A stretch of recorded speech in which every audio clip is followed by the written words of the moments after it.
Saudação especial aos incríveis campeões, mais uma vez, cá estamos para uma aula de Química, 8ª classe, e temos como tema cálculos estequiométricos, um tema muito simples e bastante interessante.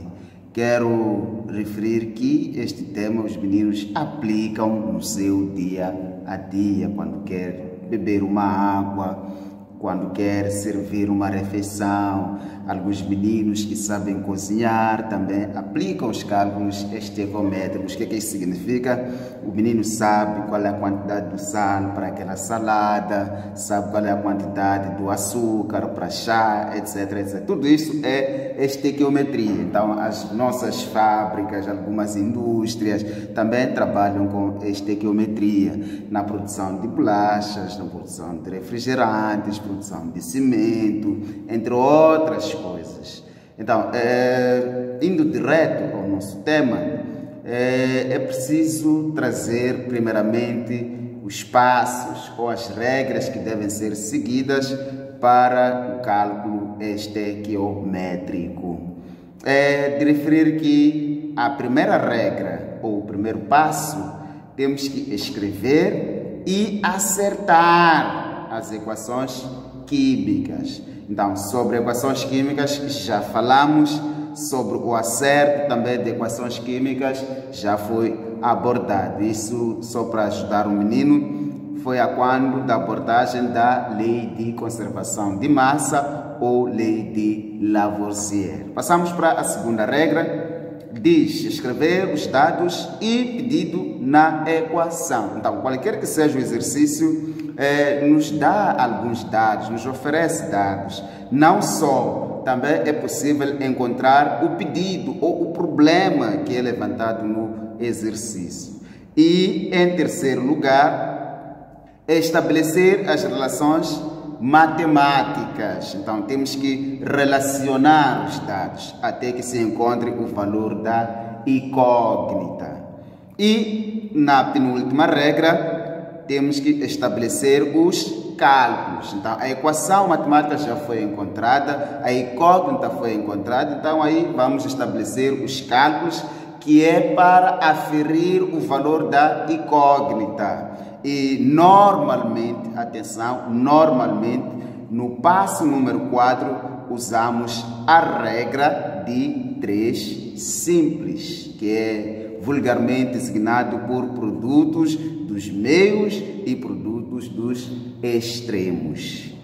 E, em seguida, que é a última regra, temos que dar resposta ao problema. Então, depois de encontrar o resultado, se é 6 gramas, se é 10 gramas, se é 5 litros, etc, etc, então, por fim, tem que dar resposta ao problema, dizer que o volume ocupado foi de 5 litros.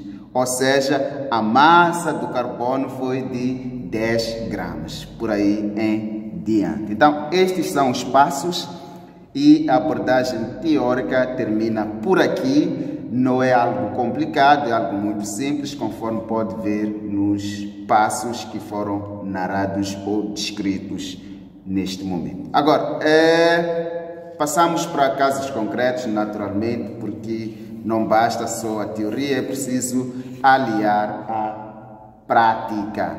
E tem um exercício muito interessante que diz, passo a ler, qual é a quantidade de oxigênio, O2, necessária para reagir com 36 gramas de carbono, o seu símbolo químico é C, para formar o dióxido de carbono, que é o CO2.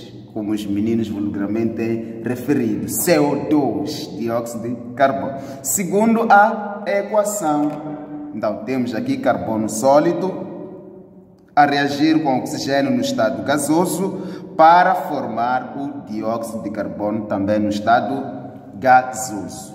E de seguida temos aqui algumas massas atômicas, ou seja, as massas atômicas das substâncias envolvidas na equação. Temos o carbono com 12, que significa unidades de massas atômicas, e o oxigênio com 16, que também significa unidade de massa atômica. Então, vamos seguir os passos. O primeiro passo dizia que tem que escrever a equação e acertar. Então, a nossa alegria é que esta equação está completamente acertada.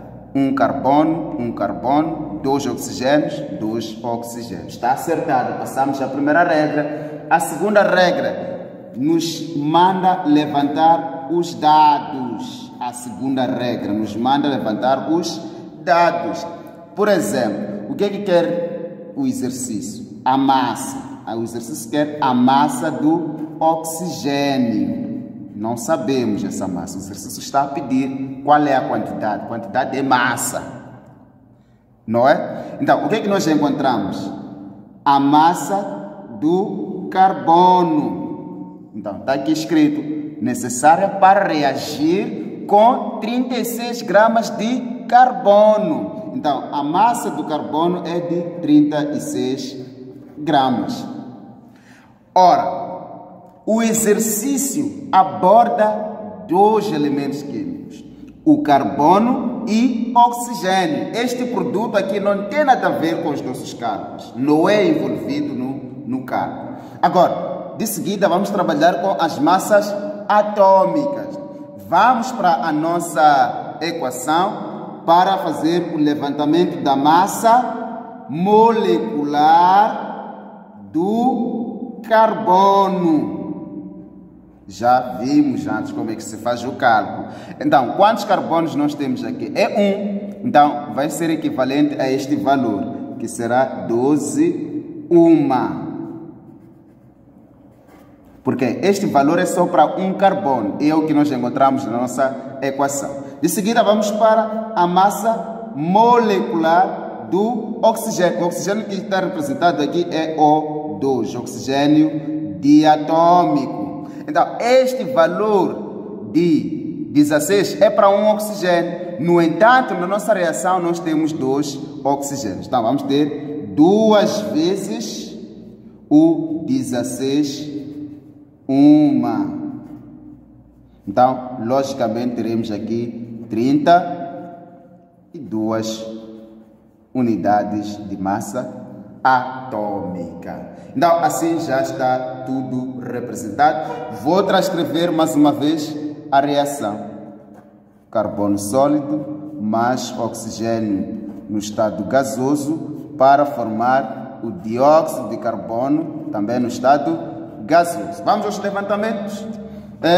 A massa do oxigênio não é conhecida, X. A massa do carbono é conhecida, 36 gramas. A massa molecular do carbono é de 12 uma. A massa molecular do oxigênio é de 32 uma. E assim estamos a fazer o quê? A relação dos dados.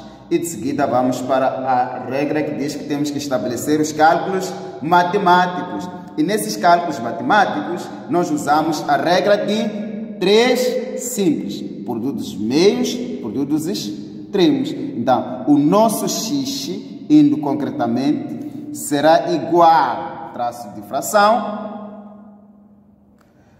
36 gramas vezes 32 uma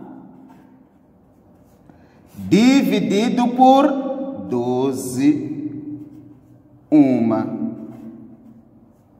Então, o valor de x é esse que os meninos vão calcular e vão aferir. E de seguida é só dar a resposta, dizendo que a massa necessária do oxigênio